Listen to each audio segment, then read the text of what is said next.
Hello friends, ഞാൻ അജയ് ശശിധരൻ. എല്ലാവർക്കും tech corner Malayalam ചാനലിൻ്റെ പുതിയൊരു വീഡിയോയിലേക്ക് സ്വാഗതം. ഇന്ന് നമ്മൾ നോക്കാൻ പോകുന്നത് OLRനെ പറ്റിയാണ്. ഓവർലോഡ് റിലേ പറ്റിയുള്ള ഡീറ്റെയിൽ ആയിട്ടുള്ള വീഡിയോ. അതായത് ഇത് കണ്ടു കഴിഞ്ഞാൽ നിങ്ങൾക്ക് OLRനെ പറ്റി അത്യാവശ്യം എല്ലാം ഇതിനെ കണ്ടിട്ടില്ലാത്തൊരു വ്യക്തിയാണെങ്കിൽ പോലും എല്ലാം മനസ്സിലാവുമെന്നാണ് എൻ്റെ ഒരു പ്രതീക്ഷ. അതനുസരിച്ചിട്ടാണ് ഞാനിവിടെ PPT ഒക്കെ ഉണ്ടാക്കിയിരിക്കുന്നത്. അപ്പോൾ തീർച്ചയായിട്ടും നിങ്ങൾ ഈ വീഡിയോ മുഴുവനായി കാണുക. അപ്പം വീഡിയോയിലേക്ക് പോകുന്നതിന് മുമ്പേ നിങ്ങൾക്ക് അറിയാമായിരിക്കും, നമ്മളൊരു ഇംഗ്ലീഷ് ചാനലിലൂടെ തുടങ്ങിയിട്ടുണ്ട്. ടെക് കോർണർ ഇംഗ്ലീഷ് എന്നാണ് പേര്. നിങ്ങൾക്ക് യൂട്യൂബിൽ സെർച്ച് ചെയ്താൽ ടെക് കോർണർ ഇംഗ്ലീഷ് എന്ന് സെർച്ച് ചെയ്താൽ നമ്മുടെ ഇംഗ്ലീഷ് ചാനലും കാണാൻ സാധിക്കും. അതിൽ നിങ്ങൾക്ക് നമ്മുടെ വീഡിയോസൊക്കെ തന്നെ ഇംഗ്ലീഷിലും കാണുവാൻ സാധിക്കുന്നതാണ്. അപ്പോൾ തീർച്ചയായിട്ടും നിങ്ങൾ അത് കണ്ടിട്ടില്ല എന്നുണ്ടെങ്കിൽ തീർച്ചയായിട്ടും നമ്മുടെ ആ ചാനൽ കൂടി ഒന്ന് സബ്സ്ക്രൈബ് ചെയ്യുക, സപ്പോർട്ട് ചെയ്യുക. അതുകൂടാതെ നമ്മുടെ ഈ ചാനലും നിങ്ങൾ സബ്സ്ക്രൈബ് ചെയ്തിട്ടില്ല എന്നുണ്ടെങ്കിൽ തീർച്ചയായിട്ടും സബ്സ്ക്രൈബ് ചെയ്യുക. OLR എന്ന് പറഞ്ഞു കഴിഞ്ഞാൽ ഓവർലോഡ് റിലേ എന്നാണ്. ആ പേരിൽ തന്നെ ഉണ്ട്. അതായത് ഒരു റിലേ ആണ്, ഓവർലോഡുമായിട്ട് ബന്ധപ്പെട്ട റിലേ ആണ്. അതായത് എന്തെങ്കിലും ഒരു ഓവർലോഡ് ഉണ്ടായാൽ ആ റിലേ ട്രിപ്പ് ആകും. അത്രയേ ഉള്ളൂ ബേസിക്കായിട്ട് ഓവർലോഡ് റിലേയെ പറ്റി. അപ്പം അത് തന്നെയാണ് ഇന്ന് നമ്മൾ നോക്കുന്നത്. നമ്മൾ അതിൻ്റെ ഓരോ കാര്യങ്ങൾ ഡീറ്റെയിൽ ആയിട്ട് എങ്ങനെയാണ് ആദ്യം ഫിസിക്കലി അതെങ്ങനെയാണ് കണ്ടായിരിക്കുക, അതിൻ്റെ ഫംഗ്ഷൻ എങ്ങനെയാണ്, അതെങ്ങനെ സെലക്ട് ചെയ്യണം, അങ്ങനെ ഒട്ടുമിക്ക എല്ലാ കാര്യങ്ങളും നമ്മൾ ഇന്നത്തെ വീഡിയോയിൽ നോക്കുന്നുണ്ട്. ഓവർലോഡ് റിലേ എന്ന് പറഞ്ഞാൽ അത് തന്നെയാണ് ഇവിടെ പറയുന്നത്. Overload relays are critical safety device designed to protect electrical motors from damage caused by excessive current flow.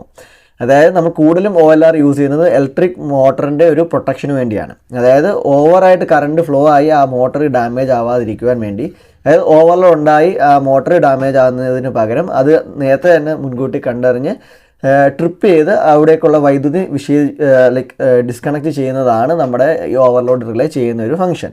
അപ്പോൾ ഇതുകൊണ്ടുണ്ടാകുന്ന ഇതെന്താണ്, നമ്മുടെ മോട്ടറിൻ്റെ ഹെൽത്ത് ഭയങ്കരമായിട്ട് നമുക്ക് മെയിൻറ്റെയിൻ ചെയ്യാൻ പറ്റും. അതായത് മോട്ടർ ചൂടായി വൈൻഡിങ് ഒക്കെ കത്തിപ്പോകുന്നതിനേക്കാളും വളരെ ലാഭകരമാണ്. അല്ലെങ്കിൽ മോട്ടറിൻ്റെ ലൈഫിനെ സംബന്ധിച്ച് നോക്കുമ്പോഴും മോട്ടറിൻ്റെ റിലയബിലിറ്റി നോക്കുമ്പോഴും ഒക്കെ ഇത് ഓവർലോഡ് റിലേ നമ്മളെ വളരെയധികം ഹെൽപ്പ് ചെയ്യാറുണ്ട്. എന്നാൽ നമ്മൾ VFD ഒക്കെ ഉപയോഗിക്കുമ്പോൾ ഇത് OLR ഒന്നും നിങ്ങൾ കണ്ടിട്ട് പോലും ഉണ്ടാവില്ല.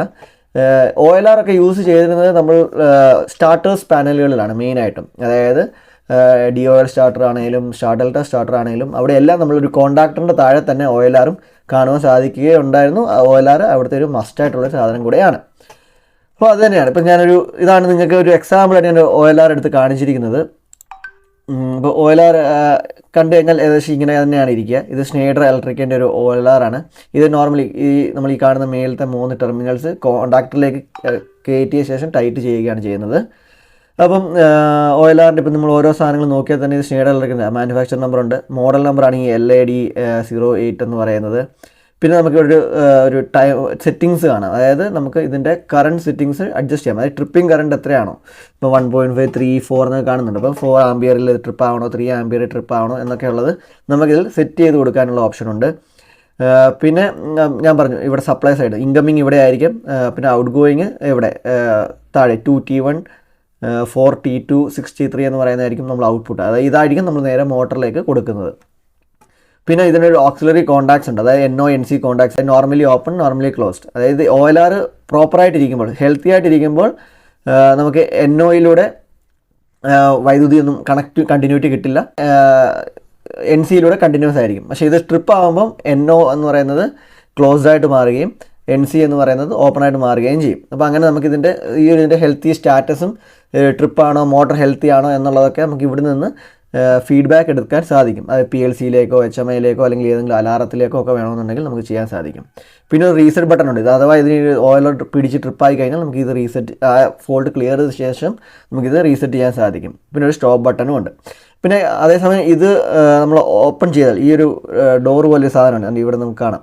ഇത് ഓപ്പൺ ചെയ്ത് കഴിഞ്ഞാൽ നമുക്ക് ഇതിനകത്ത് ഒരു മാനുവലി നമുക്കൊന്ന് ടെസ്റ്റ് ചെയ്യാനുള്ളൊരു ഓപ്ഷനും ഉണ്ട്. അതായത് ട്രിപ്പ് ചെയ്തിട്ട് ഇത് വർക്ക് ചെയ്യുന്നുണ്ടോ ഇല്ലയോ എന്നറിയാൻ വേണ്ടി നമുക്ക് മാനുവലി ഇതൊന്നും ചെയ്ത് നോക്കാനും സാധിക്കും.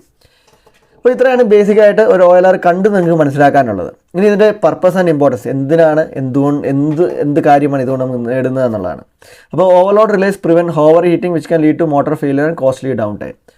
ഓവർലോഡ് റിലേ ഞാൻ പറഞ്ഞു, മോട്ടറിൻ്റെ ഓവർ ഹീറ്റിംഗ് അവോയ്ഡ് ചെയ്ത് മോട്ടർ കേടാവാതെയും, അതുപോലെ മോട്ടർ കേടായാൽ നമുക്ക് ഡൗൺ ടൈം. ഇപ്പം 24 hours പ്രൊഡക്ഷൻ നടക്കുന്ന ഒരു കമ്പനി ആണെങ്കിൽ അവിടെ മോട്ടർ ഡാമേജ് ആയി കഴിഞ്ഞാൽ ആ മോട്ടർ പുതിയ മോട്ടർ വെക്കുന്നതോ അല്ലെങ്കിൽ ആ മോട്ടർ റിപ്പയർ ആകുന്നതോ ഒക്കെ നേരം ആ സിസ്റ്റം ഡൗൺ ആയിരിക്കും. അപ്പോൾ അത്രയും പ്രൊഡക്ടിവിറ്റി അവിടെ എഫക്റ്റ് ചെയ്യും. അപ്പോൾ അതൊക്കെ നമുക്ക് ഇതിലൂടെ ഒഴിവാക്കാൻ സാധിക്കും.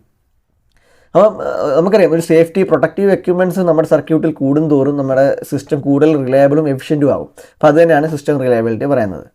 പിന്നെ നമ്മൾ മോട്ടോർ ഫെയിലിയേഴ്സ് പ്രിവെൻറ്റ് ചെയ്യുന്നത് കൊണ്ട് തന്നെ കുറച്ചുകൂടെ പ്രോപ്പറായിട്ടുള്ള വർക്കിംഗ് എൻവയോൺമെൻറ്റ് നമുക്ക് ഉണ്ടാക്കിയെടുക്കാനും സാധിക്കും OLR വെക്കുന്നത് കൊണ്ട്. ഇനി അതിൻ്റെ വർക്കിംഗ് പ്രിൻസിപ്പിൾസ് എന്ന് പറഞ്ഞു കഴിഞ്ഞാൽ ഓവർലോഡ് റിലേ ഒരു എക്സസീവ് കറണ്ട് ഡിറ്റക്ട് ചെയ്യും. അത് നമുക്ക് ഡിഫറെൻറ്റ് ടൈപ്സ് ഓഫ് OLR ഉണ്ട്, അത് പറയാം. അത് ഒന്നെങ്കിൽ ചൂടുകൊണ്ട്, അതായത് നമുക്കറിയാം മോട്ടർ ഓവർലോഡ് ആകുമ്പോൾ ഒബ്വിയസ്ലി ടെമ്പറേച്ചർ കൂടും. അതുപോലെ തന്നെ നമ്മുടെ ഈ ഒരു OLRനകത്തുള്ള ഒരു കമ്പോണൻറ്റിൻ്റെ ടെമ്പറേച്ചറും കൂടും. ആ ടെമ്പറേച്ചർ കൂടുന്നതനുസരിച്ചിട്ട് ഇത് ട്രിപ്പ് ആവാം. അല്ലെങ്കിൽ മാഗ്നറ്റൈസ്, അതായത് ആ ഒരു ടെമ്പറേച്ചർ മൂലം ഒരു കോയിൽ ആക്ടിവേറ്റ് ആയിട്ട് അങ്ങനെ രീതിയിലാവാം. അപ്പം അത് പല രീതിയിലുള്ള ഇതുണ്ട്, നമുക്ക് കറണ്ട് സെൻസിങ് മെത്തേഡ്സ് ഉണ്ട്. അപ്പം ഈ ഒരു നമ്മൾക്കൊരു വാല്യൂ സെറ്റ് ചെയ്യുമല്ലോ, 4 ആംപിയർ ആണ് ഇതിൻ്റെ ഇതെങ്കിൽ ആ ഒരു 4 ആംപിയറിലേക്ക് ഇത് എത്തുമ്പോഴാണ് നമ്മുടെ റിലേ ട്രിപ്പ് മെക്കാനിസം ആക്ടിവേറ്റ് ചെയ്യും. അതിനുശേഷം സർക്യൂട്ട് ഇൻട്രപ്റ്റ് ആവും. അതാണ് ഇതിൻ്റെ ഒരു വർക്കിംഗ് പ്രിൻസിപ്പിൾ എന്ന് പറയുന്നത്. ഇനി ടൈപ്സ് ഓഫ് ഓവർലോഡ് റിലേസ് എന്ന് പറയുന്നത് ഞാൻ പറഞ്ഞു ഡിഫറെൻറ്റ് ടൈപ്സ് ഓഫ് ഉണ്ട്. ഒന്ന് തെർമൽ റിലേസ്, അതായത് ഇത് നമ്മൾ ബൈമെറ്റാലിക് സ്ട്രിപ്സ് ആണ് യൂസ് ചെയ്യുന്നത്. അത് ബൈമെറ്റാലിക് സ്ട്രിപ്സ് എന്ന ഒരു സ്ട്രിപ്പ് ആയിരിക്കും. അത് ചൂടാകും തോറും അതിങ്ങനെ ബെൻഡ് ആവും. ആ ബെൻഡ് ആകുമ്പോൾ അവിടെ നിന്നുള്ള ഇപ്പോൾ ഇതിലാണ് നമ്മുടെ സർക്യൂട്ട് കംപ്ലീറ്റ് ആകുന്നതെങ്കിൽ ബൈമെറ്റാലിക് സ്ട്രിപ്പ് ചൂടാകുമ്പോൾ ഓവർലോഡ് ഡിറ്റക്ട് ചെയ്ത് ബൈമെറ്റാലിക് സ്ട്രിപ്പ് ചൂടാകുമ്പം ഇത് ഓട്ടോമാറ്റിക്കലി ഇങ്ങനെ വിട്ടുപോകും. അപ്പോൾ ഇവിടുത്തെ സർക്യൂട്ട് ഓപ്പൺ ആവും. ഇതാണ് നമ്മൾ MCBക്കകത്തൊക്കെ ഓവർലോഡ് പ്രൊട്ടക്ഷന് വേണ്ടി യൂസ് ചെയ്യുന്ന ഒരു ടെക്നോളജി എന്ന് പറയുന്നത്. ഇനി അതേസമയം മാഗ്നറ്റിക് റിലേസും ഉണ്ട്, അതായത് ഇലക്ട്രോമാഗ്നറ്റിക് ഫോഴ്സ് വെച്ചിട്ടാണ് ഇത് ഡിറ്റക്ട് ചെയ്യുന്നത്. ഇത് ഇലക്ട്രോമാഗ്നറ്റിക് ഫോഴ്സ്, ഇപ്പോൾ എക്സാമ്പിൾ പറയുകയാണെങ്കിൽ ഇങ്ങനെ ഒരു കോയിലാണെന്ന് വെച്ചു, അല്ലെങ്കിൽ ഇങ്ങനൊരു കോയിൽ ഇതിലൂടെ ഇത് പോകുമ്പോൾ ഇതൊരു ഇലക്ട്രോമാഗ്നറ്റായിട്ട് മാറുകയും അടുത്ത് ഇതിലേക്ക് അട്രാക്ട് ചെയ്യും. അപ്പോൾ ആ കോണ്ടാക്ട് വിട്ടു പോവുകയും ചെയ്യും. ഇതാണ് നമ്മൾ MCBയിലൊക്കെ ഷോർട്ട് സർക്യൂട്ടിന് വേണ്ടി പ്രൊട്ടക്ഷന് വേണ്ടി യൂസ് ചെയ്യുന്ന ഒരു മെക്കാനിസം. ഇനി ഇലക്ട്രോണിക് റിലേസ് ഉണ്ട്. ഇലക്ട്രോണിക് റിലേസ് എന്ന് പറഞ്ഞാൽ ഇത്ര അഡ്വാൻസ് ആയിട്ടുള്ള റിലേ, പ്രിസൈസ് കൺട്രോൾ ഉണ്ട്, ഡീറ്റെയിൽ മോട്ടറിംഗ് ഉണ്ട്, അഡ്വാൻസ് ഫീച്ചേഴ്സ് ഒക്കെ ഉള്ളത്. അതായത് അങ്ങനത്തെ കുറച്ചുകൂടെ അഡ്വാൻസ്ഡ് ആയിട്ടുള്ള മെത്തേഡ്സ് യൂസ് ചെയ്തിട്ടുള്ള റിലേസും ഉണ്ട്. ഇപ്പോൾ 3 ടൈപ്സ് ഓഫ് റിലേസ് ആണ് ഉള്ളത്.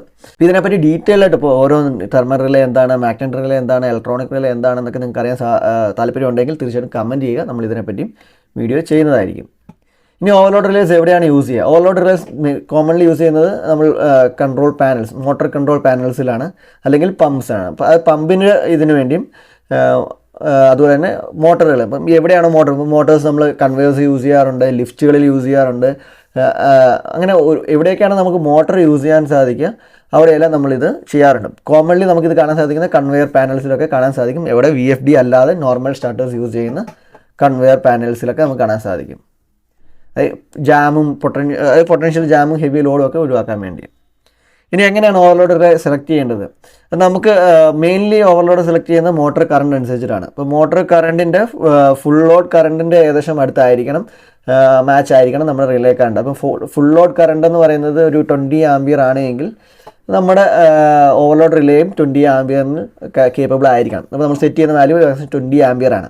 അപ്പോൾ ഒട്ടുമിക്ക ആൾക്കാരും ഇൻറ്റു 1.25 ചെയ്യാറുണ്ട്.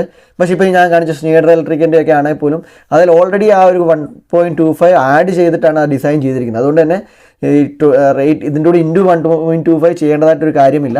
നിങ്ങൾക്ക് എത്രയാണോ റേറ്റ് എടുക്കേണ്ടത് അത് സെറ്റ് ചെയ്താൽ മതി. അത് ഓട്ടോമാറ്റിക്കലി 1.25 ഇൻറ്റു ചെയ്തിട്ടായിരിക്കും അത് കാൽക്കുലേറ്റ് ഇൻറ്റേർണലി നടക്കുന്നത്. അപ്പം മോട്ടറിൻ്റെ ഫുൾ ലോഡ് കറണ്ടിനോട് ബന്ധപ്പെടുത്തിയാണ് ഇത് ചെയ്യേണ്ടത്. അതുപോലെ തന്നെ നമുക്ക് മോട്ടറിൻ്റെ റേറ്റഡ് കറണ്ട് ഉണ്ടാവും. ആ റേറ്റഡ് കറണ്ടിനേക്കാളും താഴെ ആയിരിക്കണം, ഒത്തിരി മേളിലും ആവാൻ പാടില്ല, ഒത്തിരി താഴെ ആവാനും പാടില്ല എന്നുള്ള കാര്യം കൂടെ ശ്രദ്ധിക്കുക. പിന്നെ ലോഡ് ടൈപ്പ് നോക്കുക, അതായത് സ്റ്റാർട്ടിങ് ആൻഡ് റണ്ണിങ്, അതായത് സ്റ്റാർട്ടിങ് കറണ്ട് കൂടുതൽ എടുക്കുന്നതാണോ, റണ്ണിങ് കറണ്ട് എത്രയാണ്, അപ്പോൾ ഇതൊക്കെ നോക്കിയിട്ട് വേണം നമുക്ക് അതും കൂടെ തീരുമാനിക്കാൻ. പിന്നെ അവിടുത്തെ ടെമ്പറേച്ചർ, ഇപ്പോൾ ചില ഇത് നമുക്ക് ഒരു 45 ഡിഗ്രി വരെയൊക്കെ പറ്റുകയുള്ളായിരിക്കും ചില ഓവർലോഡ് റിലേസൊക്കെ. അപ്പോൾ നമുക്ക് 50 ഡിഗ്രി വരുന്ന ഏതെങ്കിലും ക്ലൈമറ്റ് ഉള്ള ഏരിയാസ് ഉണ്ടെങ്കിൽ അവിടെ ഇത് പറ്റില്ല. അപ്പോൾ ആ ക്ലൈമറ്റ് കണ്ടീഷൻസ് കൂടെ യൂസ് ചെയ്യുക. പിന്നെ ബാക്കി സേഫ്റ്റി സ്റ്റാൻഡേർഡ്സ് ഇവിടെ ensure compliance industry standards and certifications for safety and reliability അതുകൂടെ ചെക്ക് ചെയ്യുക. അപ്പോൾ അത്രയും കഴിഞ്ഞു. ഇനി നമുക്ക് ബെനിഫിറ്റ്സ് നോക്കിയാൽ, ഒന്ന് മോട്ടറിൻ്റെ ലൈഫ് എക്സ്റ്റെൻഡഡ് ലൈഫ് നമുക്ക് ലഭിക്കും, റിപ്പയർസൊക്കെ ഒഴിവാക്കാൻ സാധിക്കും. പിന്നെ സേഫ്റ്റി, മോട്ടോർ പെട്ടെന്ന് തന്നെ ഇതാവുന്നതുകൊണ്ട് തന്നെ ജാം ആകുമ്പോഴോ അല്ലെങ്കിൽ ഓവർലോഡ് ആകുമ്പോഴോ ജാം ആകുന്നതുകൊണ്ട് വലിയ തീപിടുത്തമോ അല്ലെങ്കിൽ അങ്ങനത്തെ ആപത്തുകളിൽ നിന്നൊക്കെ നമുക്ക് രക്ഷപ്പെടാൻ സാധിക്കും. പിന്നെ എഫിഷ്യൻസി, ഡെഫിനറ്റ്ലി നമ്മുടെ സ്മൂത്തറായിട്ട് ഇത് ഓടുകയാണെങ്കിൽ നമ്മുടെ എഫിഷ്യൻസി കൂടും, ഓപ്പറേഷണൽ എഫിഷ്യൻസിയും കൂടും. അപ്പോൾ ഇത്രയാണ് OLRനെ പറ്റി പറയാനുണ്ടായിരുന്നത്. അപ്പോൾ തീർച്ചയായിട്ടും നിങ്ങൾക്ക് ഈ വീഡിയോ ഇഷ്ടപ്പെട്ടിട്ടുണ്ടെന്ന് വിശ്വസിക്കുന്നു. ഈ വീഡിയോ ഇഷ്ടപ്പെട്ടിട്ടുണ്ടെങ്കിൽ നമ്മുടെ ചാനൽ സബ്സ്ക്രൈബ് ചെയ്യുക, സപ്പോർട്ട് ചെയ്യുക. മറ്റുള്ളവർക്ക് പങ്കുവയ്ക്കുക. കൂടാതെ നിങ്ങൾക്ക് ഇതുപോലത്തെ വീഡിയോസൊക്കെ നമ്മൾ ചെയ്ത് ഓരോ ടോപ്പിക്സ് ചെയ്ത് കാണാൻ ആഗ്രഹമുണ്ടെങ്കിൽ തീർച്ചയായിട്ടും നിങ്ങളുടെ കമൻറ്റിൽ നിങ്ങളതും കൂടെ രേഖപ്പെടുത്തുക. നമ്മൾ ആ വീഡിയോസും പയ്യെ ഓരോന്നോരോന്നായിട്ട് അതിന് സെലക്ട് ചെയ്ത് ചെയ്യുന്നതായിരിക്കും. അപ്പോൾ താങ്ക് യു, ബൈ.